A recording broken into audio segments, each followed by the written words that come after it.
questions about, what's going on with the building. So right after the service, we're going to go to the fellowship hall, put the chairs in a big circle, and just have a conversation about that. I know we made some announcements and filled people in on the details, but not everybody comes every Sunday, so some people have heard through the grapevine something's going on, they don't know what it is, so this is another opportunity to just kind of get the information out and make sure that the information is accurate.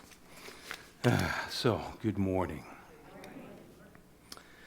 There's an old African proverb that says, you can pray, but you also must move your feet.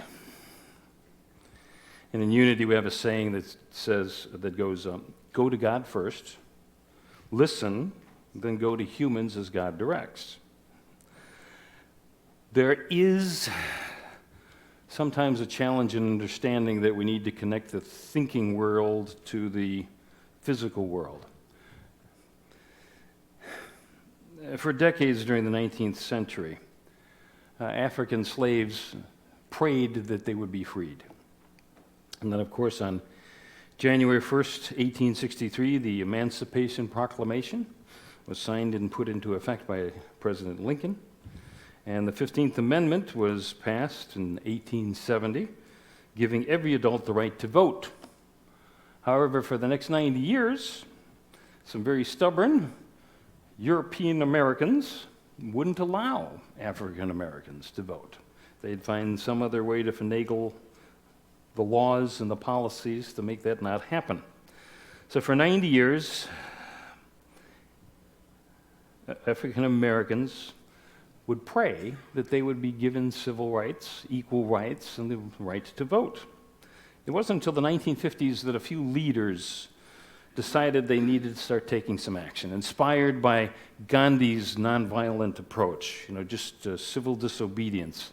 They started to take actions. There was the Birmingham bus strike, and of course before that, as I recall, there was one in New Orleans or Baton Rouge, whatever it was, off the top of my head, but I'm going to have Duncan put up the slide.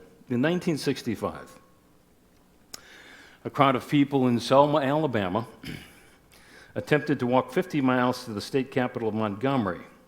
And on Sunday, March 7th, 1965, these people walked across the Pettus Bridge out of downtown downtown Selma, into the county of Dallas County, where they were met by a row of sheriff's deputies and state troopers who beat them mercilessly, tear gassed them. And the thing that they really hadn't thought through, because it was still relatively new, is there were portable television cameras on the site. And people, not only in the United States, but around the world, had an opportunity to see the brutality that was being inflicted upon these people who just simply wanted to get their rights recognized. When that happened, the political tide changed. Within days, 8 days later, President Lyndon Johnson asked a joint session of Congress to pass a voting rights legislation. And then the Senate Majority Leader, Mike Mansfield, a Democrat from Montana, got together with the Senate Minority Leader, Everett Dirksen, a Republican from Illinois, and wrote the bill. 5 months later, President Lyndon Johnson signed the voting rights bill into law. But 14 days after that brutal scene there in Selma, Alabama, what had been just 600 people a few weeks before was now 8,000 people who started to march from Selma, Alabama to Montgomery. And among those 8,000 people, at least a third of them were white European Americans, showing their support for their African Americans. The reason I tell this story is that there are many times that we will pray and we'll put out this energy, but it isn't until we take some action in the physical world that things happen. So today I'm going to try to bring that in perspective for you so we can see how to make things happen, how to give things the green light. We're exploring the 7 days of creation in Genesis, and oddly here the Daily Word had the first day, which we covered on that on the first day of this series. During the first 3 weeks, we get focused on the inner process. We get the idea, We start to place faith that the ideas are right for us, and then we use our imagination to start working on a plan. Many self-help books, though, stop there in this mental realm, rather than figuring out how to connect it to the physical realm. And frankly, this is where a lot of people who start to come to unity get stuck because they're not engaging the gears. It's like having a car all revved up, but it's still in park. God cannot steer a parked car. You need to put it into gear. So the word for today is perseverance. It's interesting, though, okay, this is the 4th week, so 21 days, there are many spiritual concepts that 21 days is all you need to create something, to develop a new habit that is stuck. The problem is we have this thing that we call in unity the ego, and I've talked about this before. We have this entity within us, the ego, that we give it its marching orders, and we say, go forward with it. And the ego does all of the things it needs to do to make it happen here in the physical world. Problem is if we decide to change our minds about what we want in the physical world, the ego's still running with the old game plan. So we need to just take a moment to recognize, okay, I need to kind of brief the ego on what our new plan is, so that we can actually do what it is we want to do, rather than what we've been doing in the past that hasn't been working very well. Consider addiction. Okay, there are a lot of things that people can be addicted to. I talked with one man who said he remembered that Mark Twain said he had quit smoking at least 100 times. And this man was talking about, you go through the withdrawal symptoms, but you start to get this energy that you want to follow through. Problem is the ego is still working with the old game plan. And so the ego knows that it only needs to win one argument. So the ego comes up with a crisis. And the crisis has you anxious. And when I don't know about you, but when I'm anxious, there's that sense of like, okay, what do I need to do to solve this? And of course, if you've got an addiction problem, like this man who's smoking, he starts to maybe think about, wow, it sure would be nice to have a cigarette. And then suddenly he comes across a pack of cigarettes. Oh, this must be a sign from God. And you just, and then finally maybe just this once I'll have another cigarette, and apply this to whatever your addiction is, right? And so you have this cigarette, which, as we know, in any substance abuse, it's a matter of we have some emotional pain that we've buried. And when that emotional pain comes up, we find a way to just push it back down with the addiction. So, whatever your addiction is, that's the point when you need to recognize, the ego's still working on the old game plan, and we need to, like I said, bring it into the game plan that we've now got for our life. So as we explore these 7 steps of the creative process, let's quickly review. On the first day, let there be light. This symbolized illumination. We suddenly have an illumination in our mind.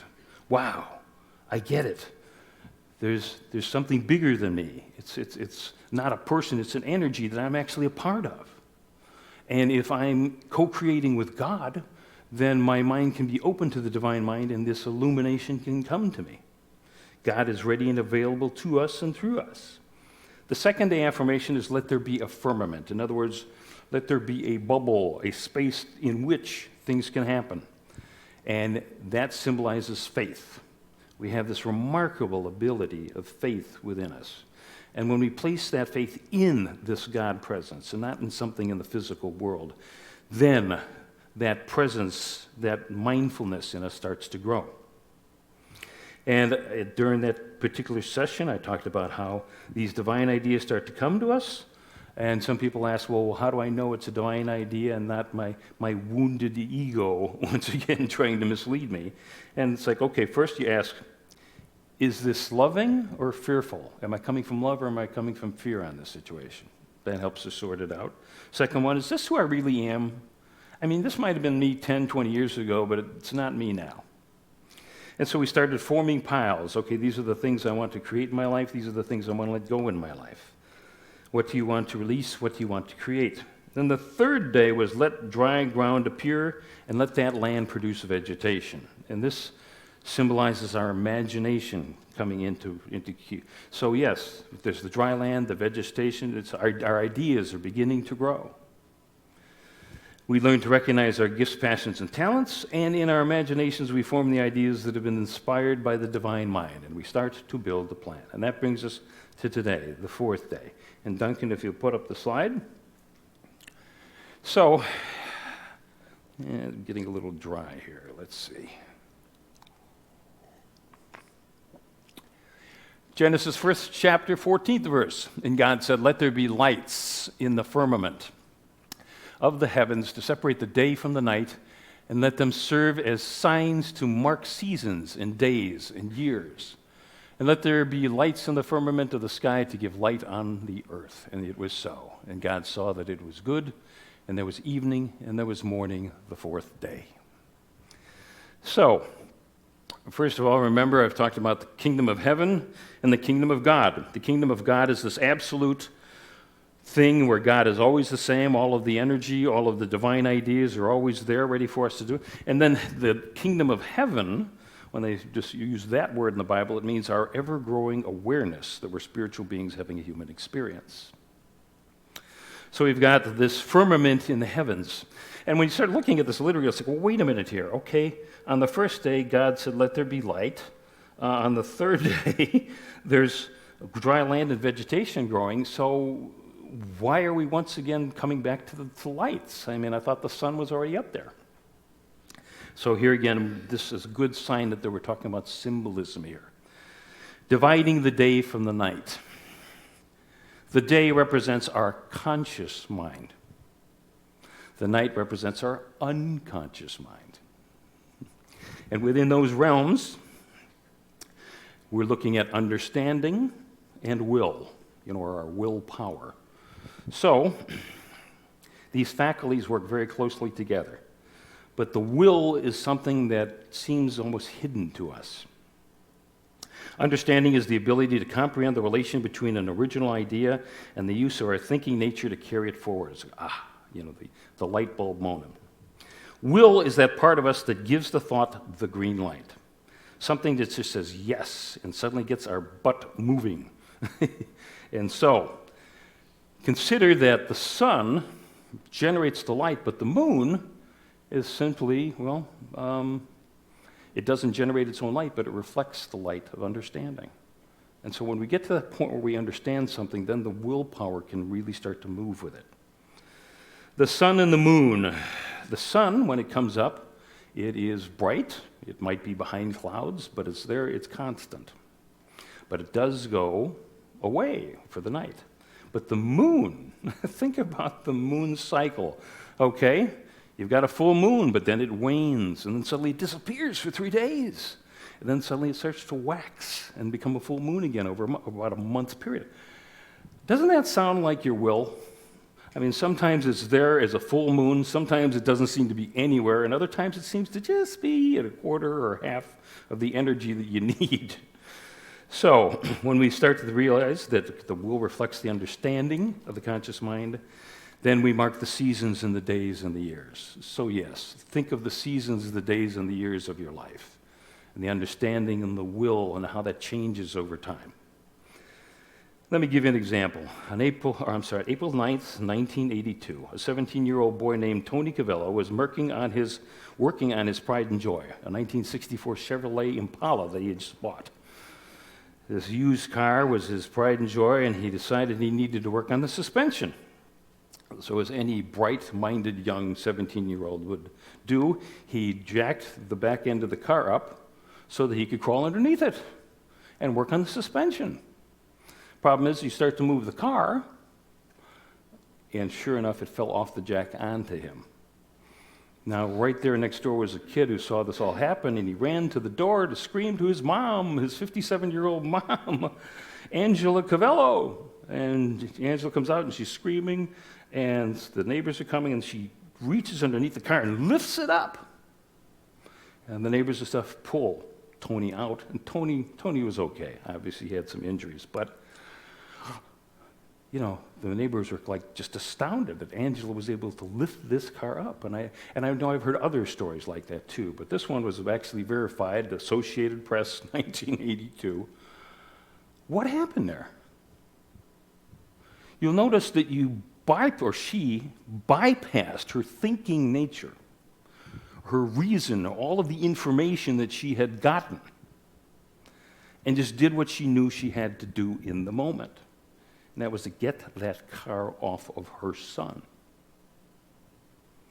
You have that ability within you too. Yeah.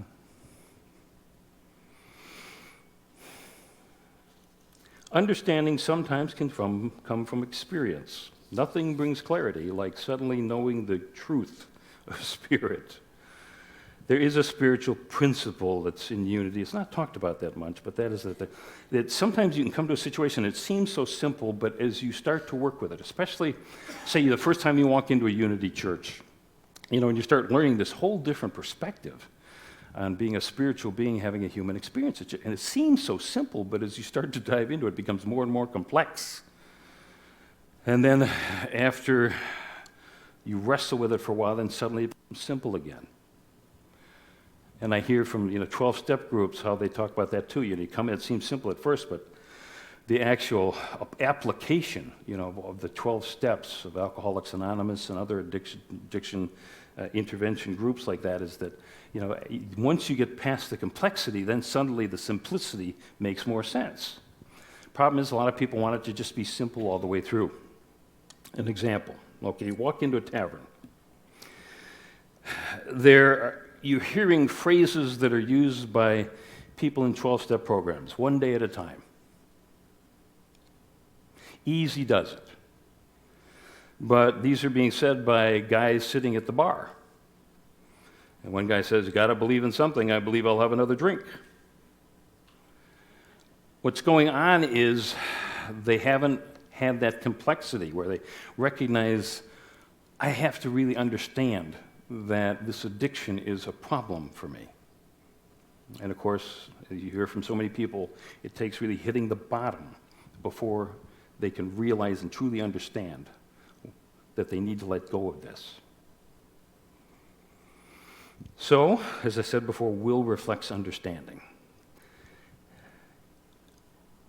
Consider what it's like when you first wake up in the morning. Maybe it's an alarm that goes off. If it's on your day off, I know when it's on my day off, it's kind of like, I don't really have to get up right now. And I'll just lay there for a little bit longer, maybe turn off the alarm, sleep a little bit longer. But on a work day, it's different. The alarm will go off, and there's that sense of, I really need to get up, but nothing's happening. But then suddenly you realize, wait a minute. We've got a staff meeting at 9 o'clock today. Everybody's going to see that I'm late. And suddenly, you're moving before you even had a chance to think about it. That's the will. That's the willpower. We are, as I said, we're in this 4th week of the 7-week process. So some people have expressed their frustration that, but I want to see all 7 days. I want to see the end of the journey. That's not the way spirituality works. It's not the way being a spiritual being, having a human experience works. So many times we're just guided to take the next step on the journey. And then as we continue to accumulate the steps, then we get a different view of what's up ahead. But the important thing is that just being willing to take the step when we get the guidance. So, Duncan, go ahead and put up the slide here for this week's takeaways. As I said, the key here is that once we move out of the mental realm, just being willing to persevere, get the guidance that we need. So look at the 5 areas of your life: your health, relationships, occupation, money, and spiritual growth. And this week, what I'd like to see you do is just focus on what you need to let go of. And I've talked about the 4 causes in experiencing the world. And make a change in each of these. Or maybe you just want to work on one change, whatever it is. Just start to put into action the ideas that you've had here in these recent weeks. Put the kinetic energy into the physical world. Physical, do you have a habit? Do you have an illness? Do you have an addiction you want to let go of? Emotional, is there a pattern that you're stuck in? Are you avoiding emotional pain? Because it's once we have a chance to embrace it and really express the sorrow and the energy of it, that we can finally let it be sublimated and we can move forward with our lives. Can we have the humility to listen to those who are giving us their observations about us. Intellectual. Is there a belief that you have that needs to be let go of? Do you believe that you're not worthy of a prosperous life? Do you believe that the world works in a particular way, and now you're beginning to get, well, wait a minute, that was a basic assumption I had about life, but it doesn't have to be that way? Do you believe that there's a shortage and there's not enough to go around? That's another thing we can let go of. And then there's the spiritual realm. Have you devoted some time to prayer and meditation? Is there a spiritual discipline? Do you need to just, like I said earlier during the new member summary, just set aside some time. It doesn't have to be 90 minutes straight, but just take some time to read or to listen to a spiritual recording or meditate or pray. If you're not already tithing, that's a good way to jumpstart your prosperity. But it is the perseverance that brings about the fruits. Connect our inner world with our outer world. Manifestation requires us to move matter, the vibrating energy that we've talked about. We're all vibrating atoms and molecules. There is this mythology of instant results, and sometimes we get instant results, but generally it's just a matter of being persistent, persevering with our prayer work and whatever guidance that we get. Now, one more thing I want to give you here before we wrap up, and that is there's an affirmation a lot of people use, which is standing in the way of them moving forward. And think about how often you've heard this affirmation. I don't know. How many times do you hear, I don't know. Now, what do you want to do? I don't know. Which is different than when you generally don't know something, but it's like, meh. It's like, well, you probably have some guidance that you're just holding back. So if you keep affirming, I don't know, then that will continue to be blocked from your mind.